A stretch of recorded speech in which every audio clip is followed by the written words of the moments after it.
Right. Hello. Thank you again for those joining today's webinar on navigating the justice system through autistic eyes with our amazing presenter, Nick Dubin. A brief overview first of NAMI Greater Cleveland for anybody who may or may not be familiar. Here at NAMI Greater Cleveland, our mission is dedicated to empowering those living with mental illness and their family members to achieve a better quality of life by providing education, support, information and referral, and advocacy. We provide support groups and education opportunities for both people living with a mental illness as well as their family members or loved ones who are supporting folks in their life living with a mental illness. We also provide community education programs on various topics like the one that you're attending today. And all of our programs are completely free, and a majority of them are led by people with lived experience because at NAMI, we really believe that there is an expertise that comes with lived experience and that it's a valuable asset to both our education, dismantling stigma and advocacy around better supports and programming for people living with mental health conditions. Additionally, we provide a helpline, and this is staffed 9 a.m. to 9 p.m. Monday through Thursday and 9 to 5 on Fridays. And this helpline provides assistance with locating resources related to mental health, but also a variety of other community resources through our trained staff and volunteers. So I'll be sure to share our helpline number as well as a link to our website in the chat. Following the presentation, I will put a link to a short survey that I would ask you take a moment to fill out if you're able to. It is anonymous, but it is extremely helpful in us being able to continue to provide free education and programming like we do. But also, we really value the feedback and insight, especially around maybe future topics that you would look to see a webinar or training about in the future. So with that, I will turn it over to our presenter, Nick, and thank you again. So Nick, whenever you're ready. Thank you, Casey. I really appreciate the opportunity to present today.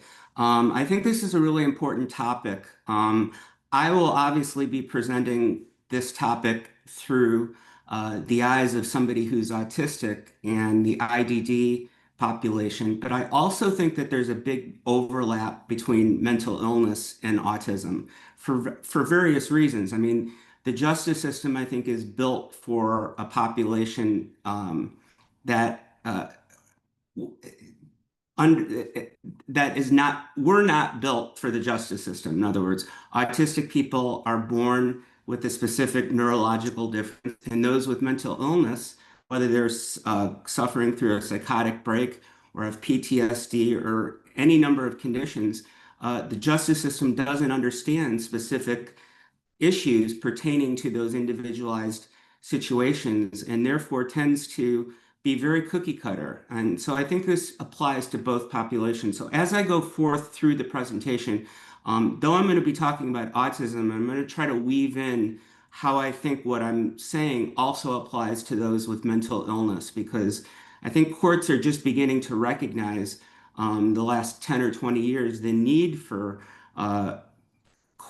specific interventions spotlighted or highlighted for the autism and the mental illness population. I know that in Cuyahoga County, they have a diversion program court for mental illness and developmental disabilities, which I think is a huge step. I know they don't do this throughout most counties in Ohio, and Cuyahoga is kind of unique in that way. And I think that that's, very important, something that I think should be replicated throughout the state and throughout the country. So I'm going to go ahead and start. I want to, how do I, there we go. I just want to introduce myself and tell you how I got involved in this work. I am somebody that is on the autism spectrum. I was diagnosed at age 27, but as a young kid, I displayed all the signs of autism. So in 1980, I was 3 years old. I was flapping my hands. I was repeating what other people say, which is known as echolalia. So if somebody says, I am having a good day, and the person says, I am having a good day in response, That would be an example of a echolalia. My symptoms were present in the early developmental.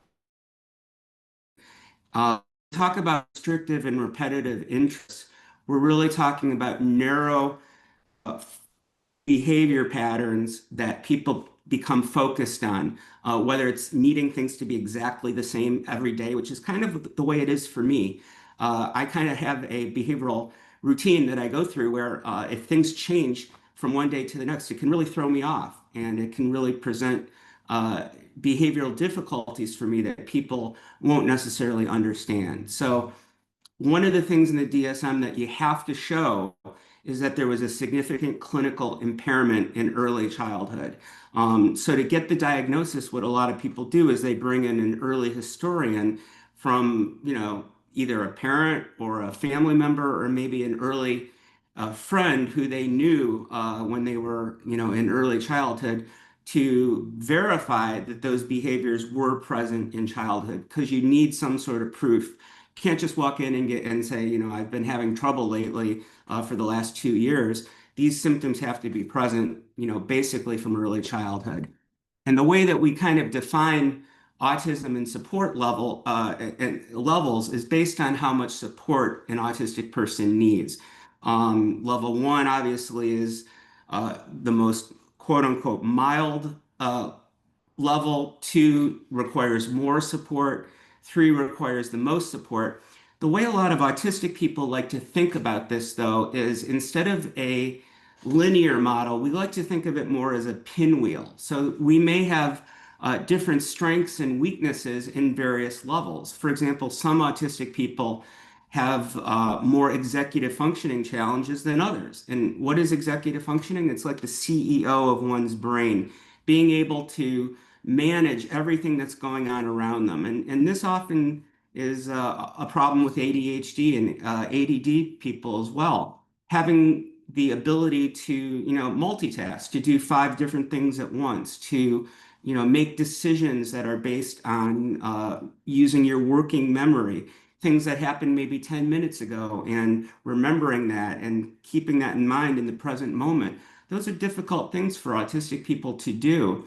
And so you might have a level two person that has better executive functioning, but just has more marked deficits in verbal, nonverbal communication. And that's where we feel that the level one, level two, and level three is somewhat flawed because it doesn't quite capture the individual traits that all autistic people experience. There is a saying in our community that if you've met one person on the autism spectrum, you've met one person on the autism spectrum. That's it.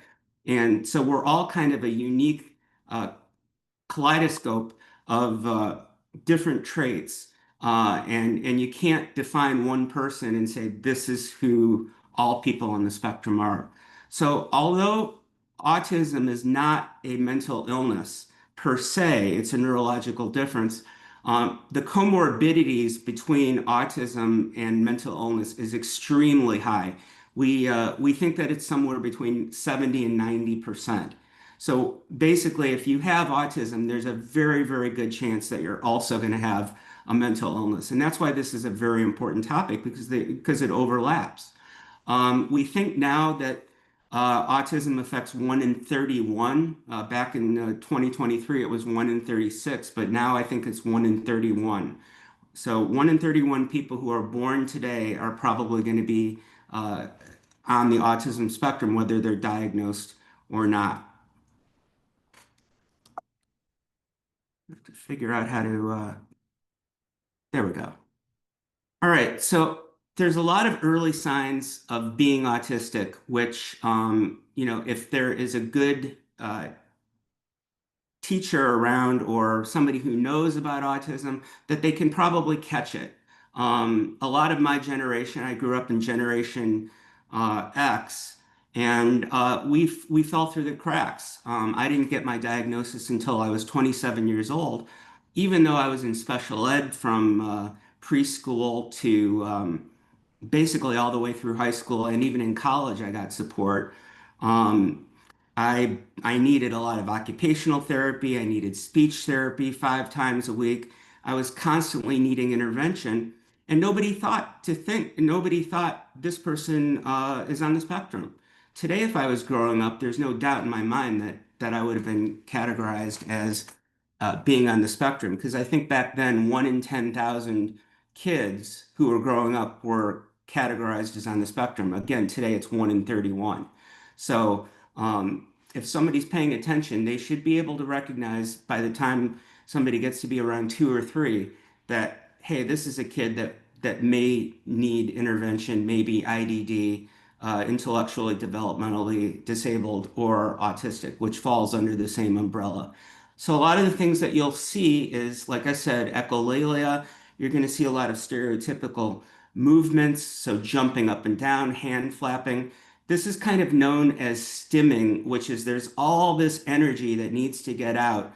And an autistic person has to let that energy out in order to stay regulated, because if they're not regulated, then the energy gets bottled up and you can have meltdowns and shutdowns. And the caregivers and teachers and parents don't know what causes that. Well, generally, it's a need for release. It's a need for all this pent up energy, and it has to get out somehow. You're going to notice that there's a preference for oftentimes solitary play. We call that parallel play versus interactive play. So think of the kid who's lining up, Lego blocks one by one. He's playing, but he's not playing alongside other kids. He's playing by himself. And sometimes there'll be attempts for kids to clumsily join other kids in interaction, but they're not doing it in a way that's socially acceptable to the other kids, and so, therefore they are going to be isolated. So we see a lot of social isolation and develop difficulties with peer relationships. One of the things I would point out is that this becomes more marked once you get into middle school, because a lot of times in preschool and elementary school, the parents are the ones that are arranging the play dates. The parents are the ones that are getting the kids together. But once you get into, fifth, sixth, seventh, eighth grade, it's the kids who decide who they want to hang out with. They're the ones who, initiate the, friendships and the social interactions. And therefore, by the time you get to that age, autistic kids are no longer having their parents do the work for them. They're the ones who have to, you know, get into a friend group or be accepted, and that becomes a lot harder. So we see that these signs emerge usually before age 3. Although there's some new studies. In fact, there's one from Princeton University that puts this up for debate. That says that some of these signs for some subtypes of autistic people show up a little bit later, and this challenges something that we've kind of assumed all along. We've always assumed that this shows up before like age 2 or 3. And for most people, it does. But there is a small segment of autistic people that do meet some of their developmental milestones, but they're going to have these social difficulties nonetheless. So the early intervention and education challenges, I'll speak for myself when it comes to a lot of this. I was diagnosed through, or not diagnosed, but I was screened through what was called Project Child Find. And this was a group that just looked to identify people who were not meeting their developmental milestones. And that was me. I was not speaking. I was nonverbal. If I was speaking, it was in echolalic terms. Um, I had learning disabilities growing up, but I will say that there are a lot of autistic people that do not have learning disabilities. They have a social learning disability when it comes to understanding the, cues and uh, picking up on all that. But when it comes to the academic learning disabilities, there are a lot of autistic people that are in gifted and talented programs that don't need special education services. But on the other hand, there are a lot of autistic people that do need special education services. And that is a clue for when I talk about defense attorneys and how they defend the cases. One thing to look at is, did the person require special ed as a kid? Because that is one sign that they might have been on the spectrum and never received a diagnosis. So I did have learning disabilities. I had dysgraphia. I had a difference between my verbal IQ and my performance IQ. They were, several standard deviations apart. And so social isolation and difficulty establishing peer connections is going to continue. And the new statistic, as I said, is about 1 in 31. So when you understand the autistic profile, I think one of the things that is highly misunderstood, particularly when it comes to prosecutors and judges, and I may get into this later on, this is a bit of foreshadowing, but you have what we would say is uneven skill development.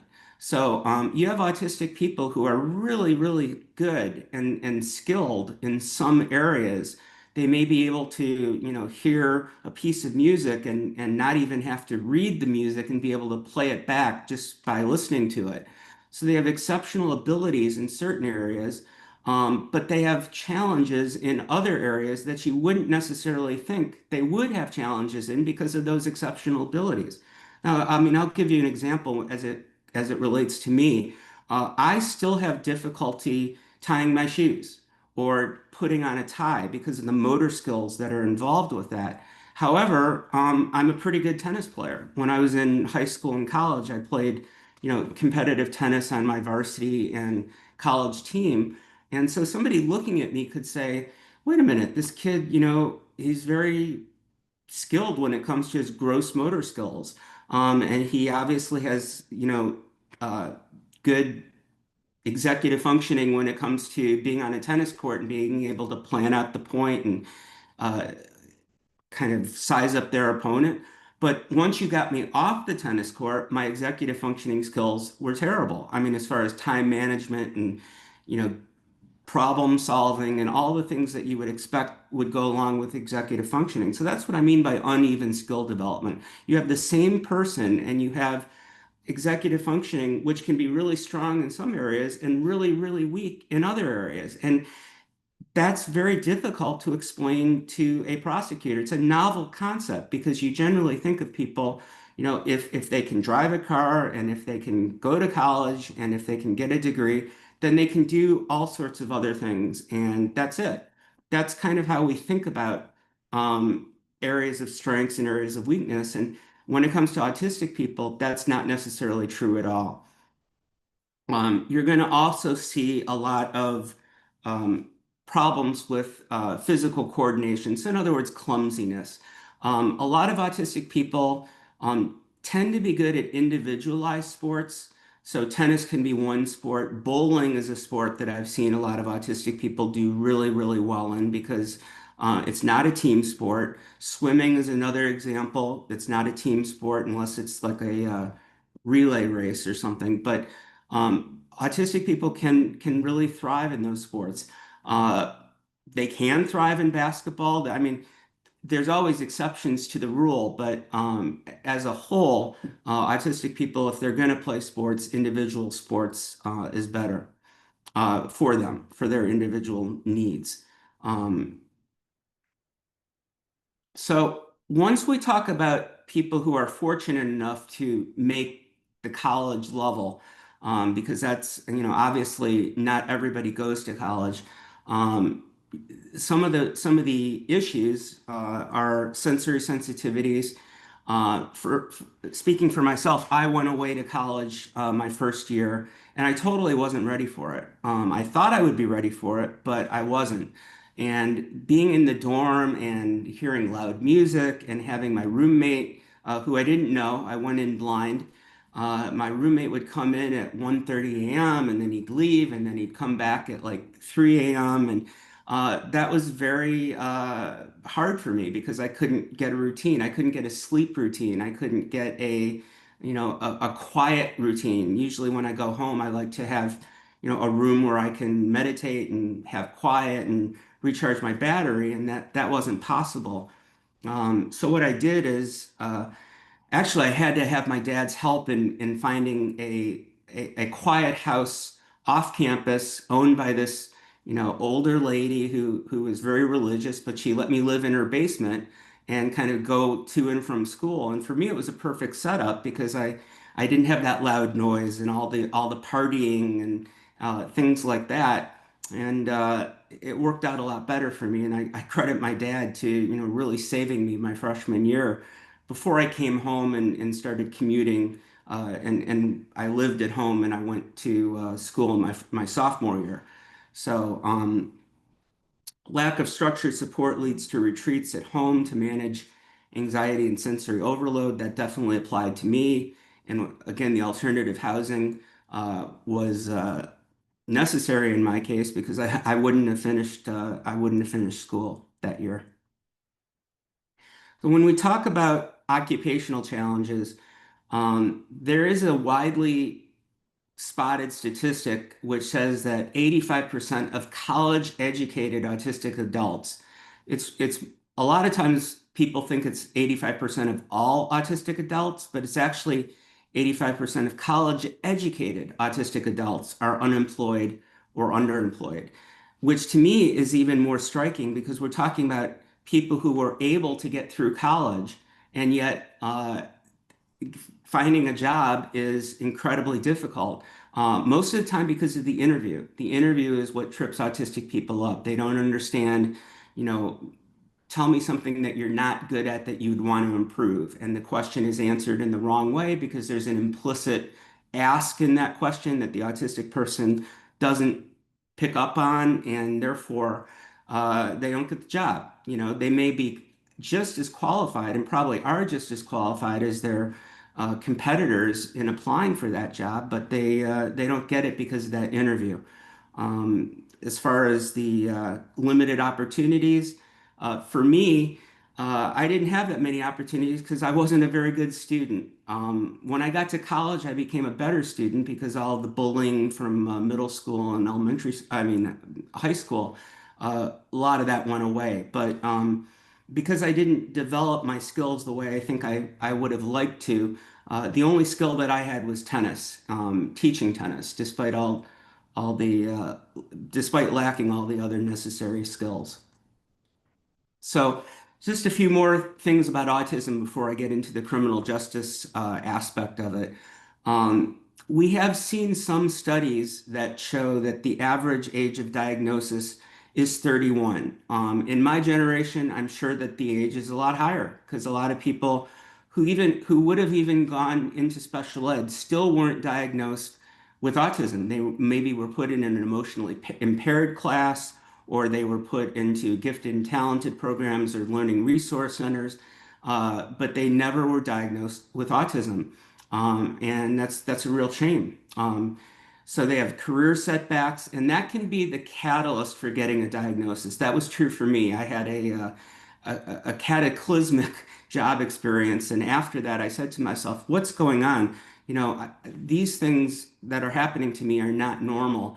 And I went to a neuropsychologist, got the full battery of tests, and had my parents act as historians for me so that they could verify that, or so that the neuropsychologist could verify that yes, this was present from, age 2, 3 in my case. And that's in my case what brought about the diagnosis is that I just said, I got to figure out what's going on here. There are too many things about my life that are just different. The fact that I haven't dated, the fact that, I have social difficulties, the fact that, I have such a strong need for sameness every day. And really what brought autism on my radar was taking a course in abnormal psychology. And I learned about autism and it was like, oh my God, this is me. Like, this is me to a T.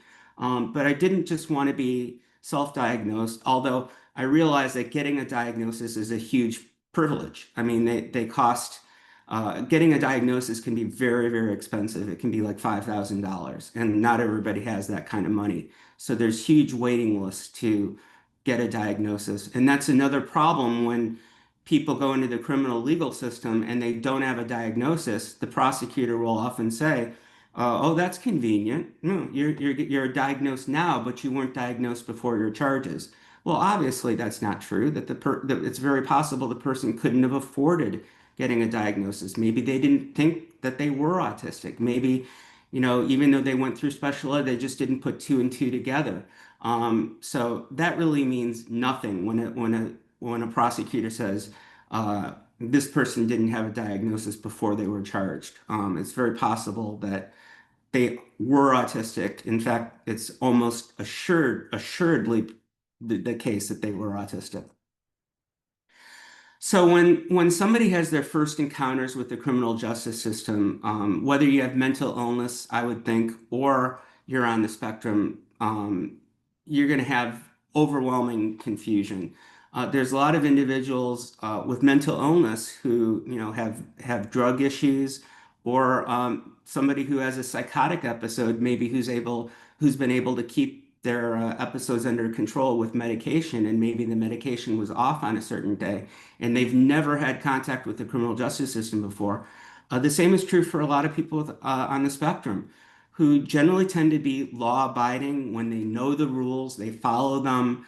These are people that typically are more likely to be the victims of crime than the perpetrators. And I say that about mental illness too, because I think all of you know, being members of NAMI, that individuals who have mental illness are often stereotyped as those who are going to be committing the crime, but actually they are the ones who are going to be most likely the victims of crime, but paradoxically will still end up in the criminal justice system for misunderstandings. And that's very true with the population that I represent, which is the autism population. So that's a commonality that I think autistic people and people with mental illness share. So there's overwhelming confusion. Uh, Sometimes the police will come in and will demand to talk to you, or there'll be a raid, and the autistic person literally doesn't know what's going on. There's extreme anxiety, there's cognitive overload. Many times in these situations, autistic people, because they want things to get back to normal, and because the officer is telling them, if you say what we know is true, we'll let you go. Because police officers are allowed to not tell the truth, or detectives are allowed to not tell the truth when they're questioning somebody who they suspect has committed a crime. So they can say, yeah, we'll let you go, or we'll go easy on you. And autistic people, being very literal, believe that that's the case, and believe, oh, if I say what they want to hear, then they'll let me go because that's what they said. So there's literalness, there's confusion, there's process comprehension difficulties, not understanding everything that's going on because it's a new experience. And that would be true for somebody with mental illness, or I would say even for a neurotypical. Anybody who's never been involved in the criminal legal system before, it's a Kafkaesque process. So you could be the most neurotypical person in the world, and you still probably, are going to have trouble landing yourself into, what's going on, because there's many implications that you don't understand unless a lawyer is standing next to you, holding your hand, walking you through, each phase of the process step by step. There's a need for clear guidance for autistic people. A lot of us, we get overloaded by information overload, sensory overload, emotional overload. And unless somebody is explaining to us, this is what's going to happen. A, you're going to be arraigned the next day. B, you're going to then have to see a pretrial services officer, and these are the questions they're going to ask you before the arraignment, to see if you are a flight risk, and to see if, somebody has to explain this to an autistic person, or it's just not going to come naturally. The other thing I should say with autistic people is that the criminal legal system is very unpredictable, so that when it comes to uh, things that don't go as expected. For example, there is a status conference that gets canceled and moved up to the next month. When I was going through the system as an autistic person, that was really stressful, because I would say to myself, okay, I've got this status conference on September 27th. Today is September 5th. I'm going to prepare for it emotionally, physically, mentally. And then I'd hear from my lawyer on September 15th, nope, it's going to be pushed back a month. And it was like, what? And that would kind of send me into, an emotional shutdown and meltdown, because I would be feeling almost betrayed. And what somebody would have to explain to me is, this is just how the system works. This is not personal to you. That this is bureaucracy, and this is the system kind of grinding to a halt. And sometimes the lawyer, I think because I was autistic, because he didn't totally understand autism, kind of got impatient at times because I needed a little bit more hand holding and I needed the explanations that this is how the criminal justice system works. This is not personal to you. Okay, so I mean, there's various steps that one needs navigational supports, and I would argue in an ADA context, and when I say ADA, I'm talking about the American with Disabilities Act. Um, there should be accommodations made. Oftentimes, you'll get criminal defense attorneys who will say, "Well, my job is to defend you in court. My job's not to make sure that they are upholding ADA because ADA is civil protection, and my job is to be your criminal defense lawyer." And I always think that that's a mistake. I think that when a defense attorney does that, they pass the buck and they make it so that an autistic person would then have to hire a civil attorney while they're being defended or after the fact. And that's just not realistic. That's not something that a person is in a position to do.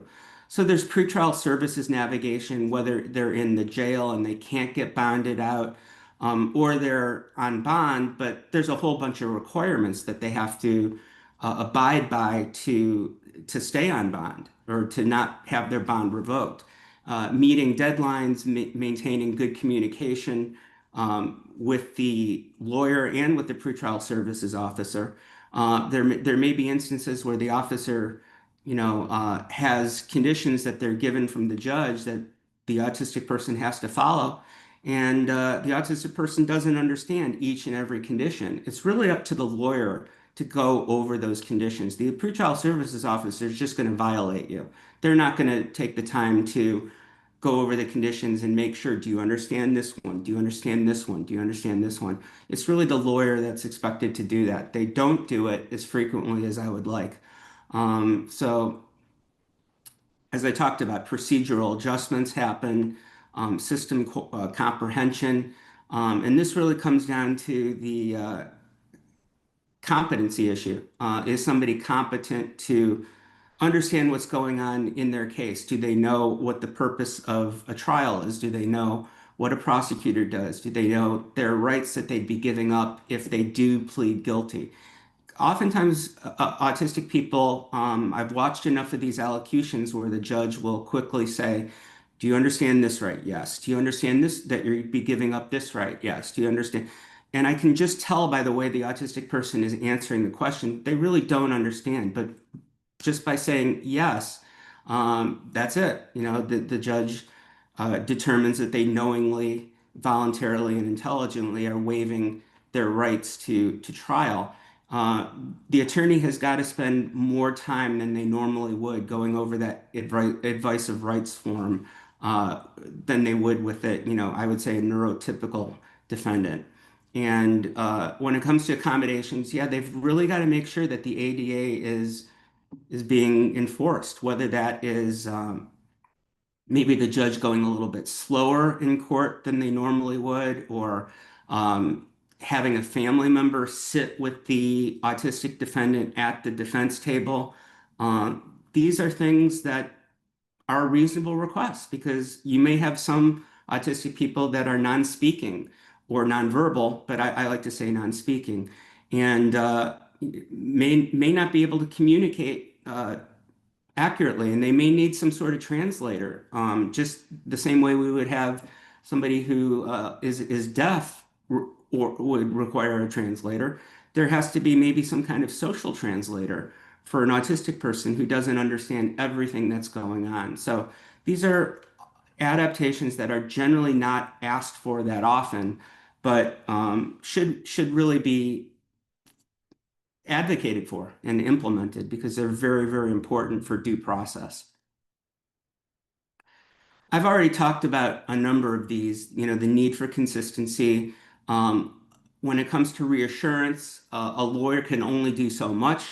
A lawyer can't give reassurance that things are going to be okay because oftentimes they're not going to be okay in the long run. But what they can do is reassure their client that they're doing everything humanly possible to get a good result.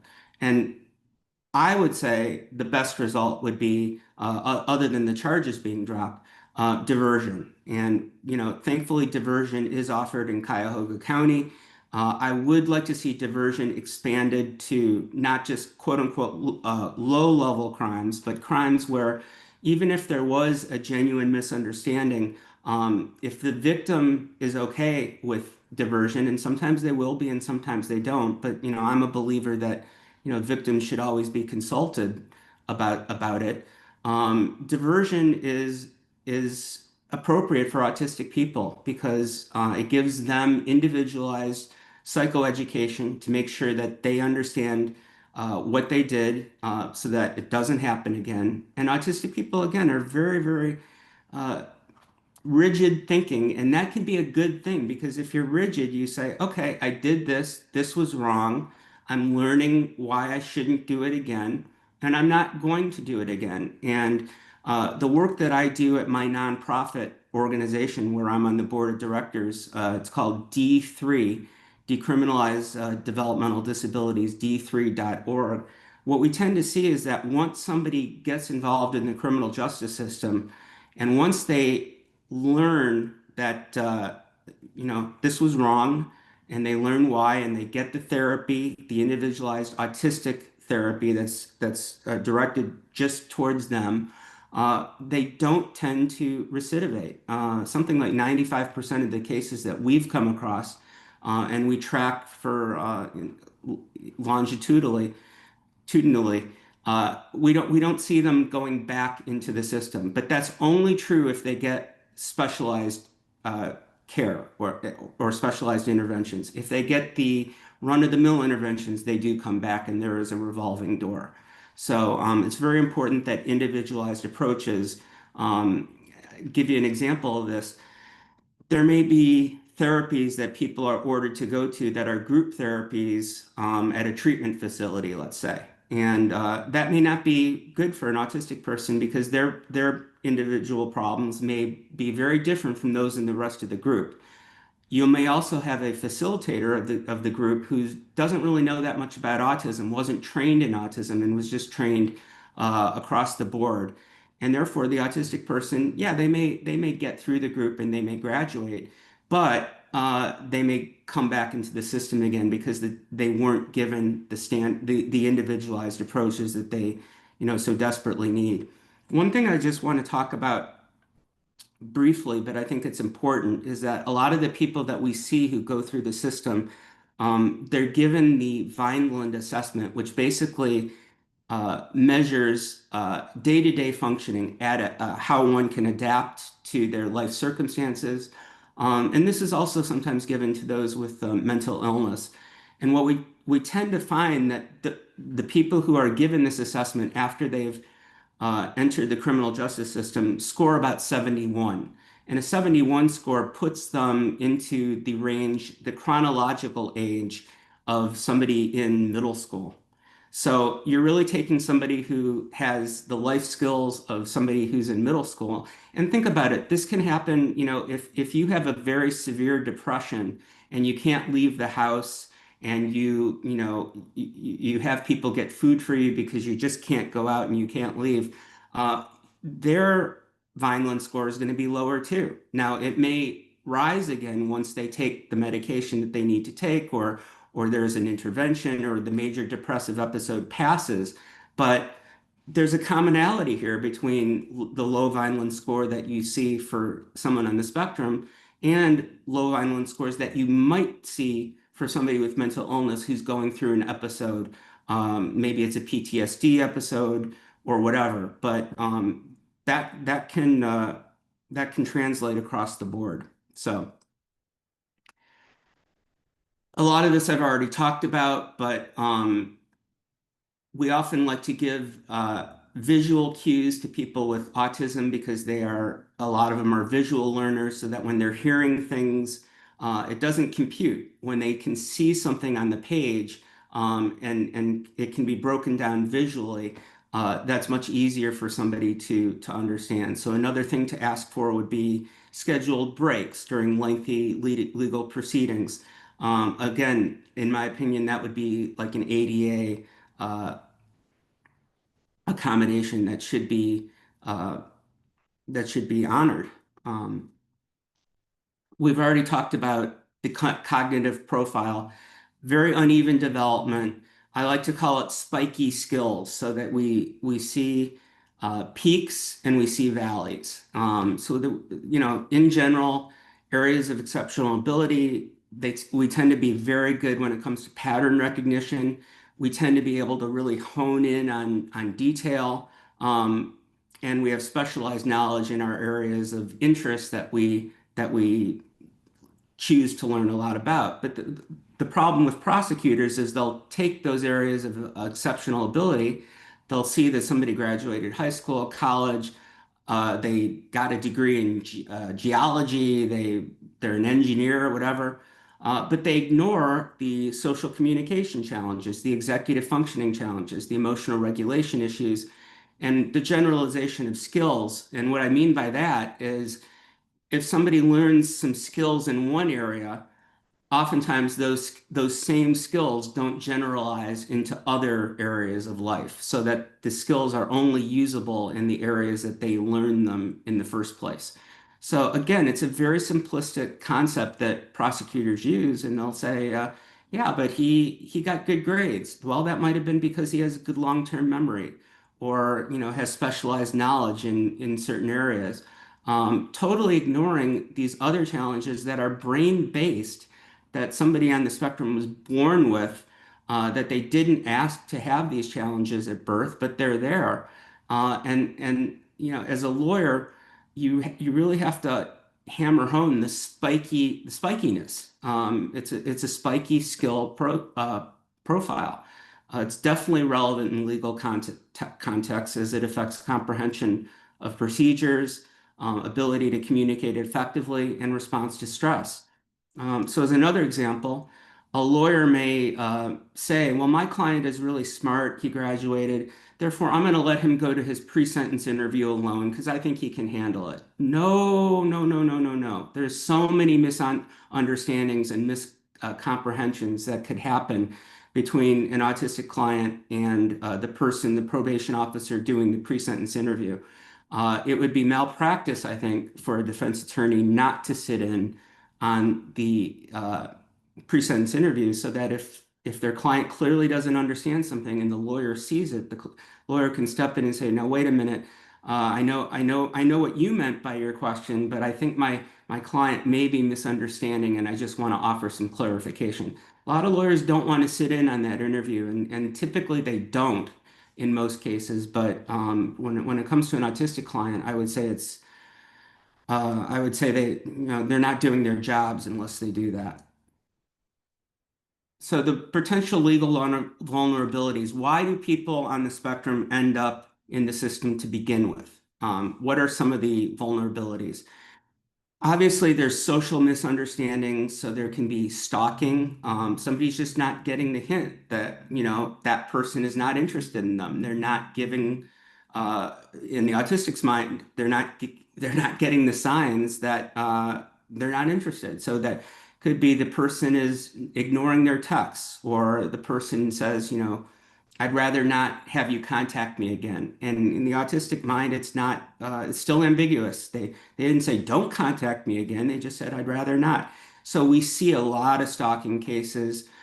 We see a lot of meltdowns. And this is usually happens when they're confronted by police, and police have a command and control presence and say things like, get down right now. And, loud voice, sometimes swearing, pulling out the taser. Autistic people don't respond real well to those kinds of directions, and so you can often get resisting charges. There's a lot of police trainings going on now across the country to help police when they know that somebody's on the spectrum in advance, because you don't always know that as a police officer. Help them de-escalate as opposed to ratchet it up, because we see a lot of problems. Special interests, so there could be a lot of individuals who maybe have an interest in fire, and that can lead to, setting a building on fire, not because they were malicious, but because, they just wanted to see how much flame, that something would produce, or they wanted to explore certain chemicals, and then they get a visit from the Alcohol Tobacco Bureau one day, not understanding why they're getting such a visit. There can be sexual offenses. We often see this with people who are alone at their computers. We see, again, oftentimes autistic people being victims of violence more often than perpetrators, but uh, there are a lot of crimes that happen where people are at the computer. Sometimes people will take advantage of an autistic person, and over the computer, the neurotypical person will say, "Hey, hey, buddy, we have a package that we want you to deliver across town. There's nothing in it, but it's just it'd be doing us a favor, and nothing will happen. Just drop it off at this address." And well, what happens? The autistic person is the one who gets arrested, not the people who asked them to do so, because they were able to cover their tracks and come up with a fake IP address, whereas the so you can't really determine who are the ones behind the manipulation, but the person on the spectrum is the one who ends up getting in trouble. So those are the types of legal vulnerabilities that we see. I just want to check on time here. Okay. So this is an important concept, I think, that defense attorneys should keep in mind. And it's basically called counterfeit deviance. If you think of like a counterfeit dollar bill, it's a dollar bill that looks like a dollar bill, but it's not actually a dollar bill, it's fake. So when we talk about counterfeit deviance, we're talking about behaviors that resemble deviance, resemble law breaking, but aren't really the case. I can give an example in mental illness when we talk about somebody who's having a psychotic break. Somebody may be hearing voices that they were told by God to, kill somebody, or they were told by God that they, have a divine mission to do something. That's not really coming from a place of evil or from a place of maliciousness. It's coming from what they believe is a real experience, and they're acting on it.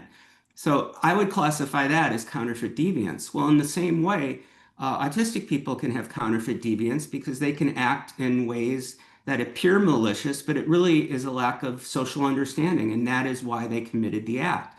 A prosecutor doesn't understand that. All they look at is the act itself.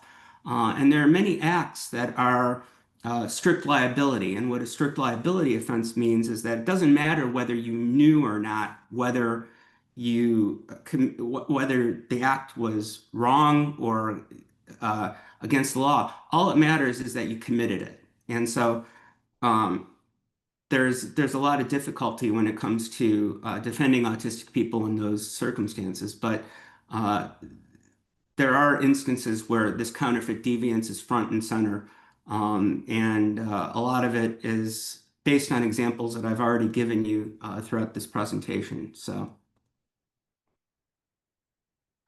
um, the researcher Simon Baron Cohen, and I'm going to have to cut some of this short because I see we're getting close to one, but basically he said putting somebody in prison, putting someone with autism in prison and expecting them to cope is like pushing someone with physical disabilities into a pool and expecting them to swim. And I expect that that's probably true with, somebody who is getting off medication on mental illness, who has mental illness, and they're not being given medication at the jail or prison. Um, Oops, I want to go back. How do I do that? We know that prison is not, I'm sorry, prison is not a good fit for autistic people. There is a higher rate of physical and sexual victimization. They're taken advantage of. They don't understand the ins and outs of prison rules, institutional rules versus inmate rules. And because there's a whole subculture that goes on in jails and prisons that people just don't understand if you're on the spectrum. And so a lot of the time, autistic people end up in solitary confinement, whether they ask to be put there or they just end up being there because A, they need protection, or B, they end up, saying something snarky to the guard and not realizing, hey, you don't talk like that to the guards. And so they're put into solitary confinement for punishment, solitary confinement or restraints. And it's very tragic. They can spend months and months on end there, and given their sensory issues and sensory deprivation, you're really looking at somebody who's going to be in a lot worse shape coming out than going in. So I talked a little bit about, evaluating competency, making sure that you can communicate with your client through different modalities, visual, written, and verbal, and engaging the family. You've got to recruit the family to be historians. Reach out to organizations if you have to while you're in the midst of this crisis. The one that I'm a part of is D3, but there's also the National Center of Criminal Justice and Disability, which is a part of the ARC, and that is a very good resource for people. Every state has a state disability rights and advocacy organization, a protection agency, which makes sure that to safeguard the rights of autistic people and those with disabilities so that the ADA violations are not occurring. I know I am running short on time, but I do have to say, if a defendant on the spectrum is in court, they've really got to have their family gather all historical documents, whether it's past IEPs, psychological evaluations, treatment history records. If they have been diagnosed, that's great. If they haven't been diagnosed, but have been in special ed, that can help the uh, diagnostician give them the appropriate autism diagnosis. Yeah, there's just way too much here that I put for an hour presentation, but um, I will say the most important thing is that we advocate really strongly for second chances and for diversion. That solving the problem of a behavior that an autistic person has is not going to happen if by sending them to prison or by sending them to jail. It's only going to happen through rehabilitation, psychoeducation programs that are directly tailored to their needs. And so I see I have about 5 minutes left, so I'm going to cut it a little bit short so that if there's time for some questions, I can try to answer them. Thank you so much, Nick. I did put a link to the D3 website in the chat for anybody who wants to check out that work. And I'm going to throw the survey link for us for this presentation as well in the chat. If you could take a moment to complete that. I'm going to go ahead and end our recording here so we can get to some Q&A as well. So thank you, everyone.